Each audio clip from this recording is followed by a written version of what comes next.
ஒரு அதிகாரத்தை 60வது அதிகாரம் ஊக்கமுடைமை. உடையர் எனப்படுவது ஊக்கம் அஃதில்லார் உடையது உடையர் ரோனுமற்று உள்ளமுடைமை. உடைமை பொருள் உடைமை நில்லாது நீங்கி விடும் ஆக்கம் இல்லதென்று அல்லவல்லார்.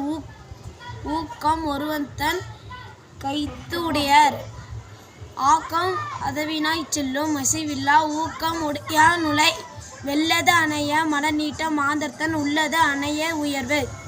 உள்ளவது எல்லாம் உயிர் உள்ளாம் மற்றதன் தள்ளினும் தள்ளாமை நன்று. சிதையிடத்து ஒல்கார் உறவோர் புதையின்பின் பாட்டுப்பாடு ஊற்றும் களிறு. உளமிலத்தனாய் எய்தார் உலகத்து வலியினும் ஏதம் செருக்கு. பரியது செங்கோடு ஆயினும் யானை வெளியுறும் புத்தெர்குறின். உரமொருவனுக்கு உள்ளம் வெகுரை அஃதில்லார் மரம் மக்கள் ஆதலே வேறு. நன்றி.